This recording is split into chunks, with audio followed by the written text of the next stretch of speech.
Eater of the Dead is one of the best Magic cards that you've never played. Specifically in EDH, this card is an absolute powerhouse. A personal favorite of mine from one of my favorite milled commanders out there. This card just does a lot of weird, sneaky stuff. It may seem overcosted, but that untap ability can't be denied. Black and 4 for Eater of the Dead, summon Eater, creature horror really, that's the type. You can pay 0, and if Eater of the Dead is tapped, exile target creature card from any graveyard, and untap Eater of the Dead. So there's some tap and untap shenanigans involved here. So how do you tap this down, and how do you enable its tap easily? And really the conversation centralizes around this card coming back from a Outlaws of Thunder Junction spoiler that recently came out. So I thought with some renewed vigor and some looks at this card, it's really important to see a card that has never really been reprinted. There has been like one technical reprint, but really coming from the dark, this card is a staple. Now, the set itself that it comes from, to provide some context, is from a set that starts off a series of short stories. It starts off kind of a timeline. It came out with a short story describing the ominous and powerful nature of dark magic from which the set took its name. Now, the flavor text of the set describes a whole other portion of the Magic story. I believe it's specifically related to the Brothers' War, and I'm getting this information, by the way, from MTG Wiki, and that should be linked down below the article specifically. But a lot of this around committing crimes in Outlaws of Thunder Junction, I think, is very thematic with the set coming back, and this card specifically making a reappearance in people's eyes, especially when it comes to the Commander Sphere. Now, where does it really take place? For myself, as a mill player, you have to know that this card combos really insanely well with Phenax, God of Deception. 3 blue and black for a Dimir legendary enchantment creature god commander, indestructible as long as your devotion to blue and black is less than 7. Phenax is in a creature, so it's largely just an enchantment without that kind of devotion being enabled. So very much like the old Theros gods, the original devotion mechanic of these. If you don't have enough devotion, if it doesn't have enough followers, then it doesn't have its presence in the world. Creatures you control have tap. Target player puts the top X cards of their library into their graveyard, where X is the creature's toughness. And so this was a deck primarily built around walls. You wanted to build yourself up with a bunch of big butt creatures, tap them down, and then get your opponent to mill cards. And Eater of the Dead, you can start seeing, becomes really insane with this, because Eater itself is for 5 mana, a 3/4, so you can mill your opponent for 4, tap it down.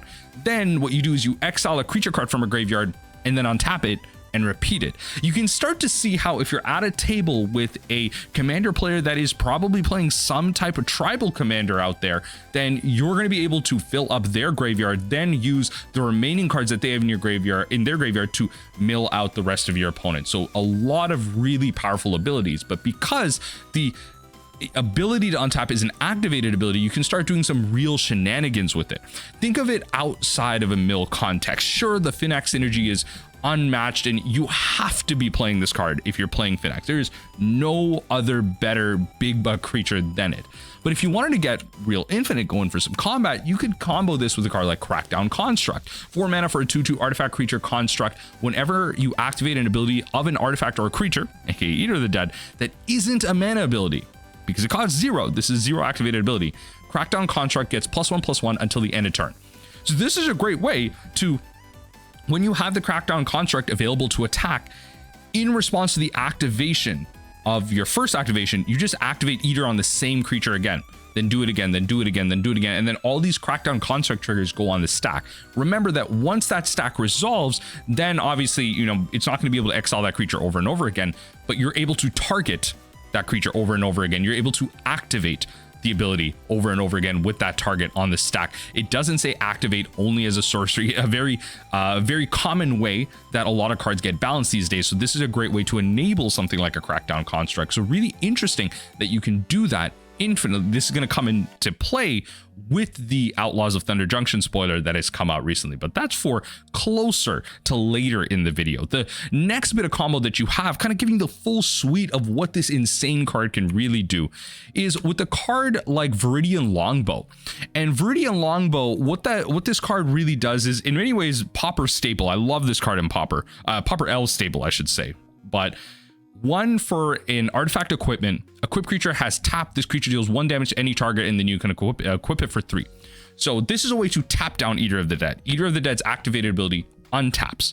So you can actually use this in conjunction with other artifacts to wipe out an opponent's entire board. Let's give it death touch with something like Basilisk Collar, which is 1 for an artifact equipment. Equipped creature has death touch and lifelink. Equipped 2. Remember that when you deal damage to an indestructible, so a creature without indestructible, I should say, or just kind of any protection, whatever, if you deal death touch damage to it, as long as you deal 1 damage to it, it will die.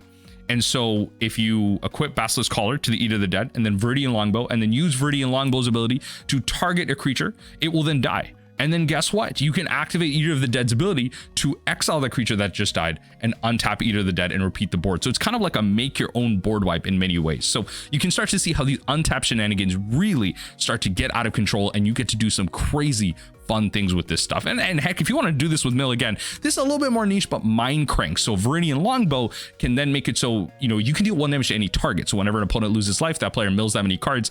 So this is a little bit more unconventional. I will completely admit milling 1 card a turn because you're going to deal 1 damage to the Viridian Longbow, then exile a creature and untap.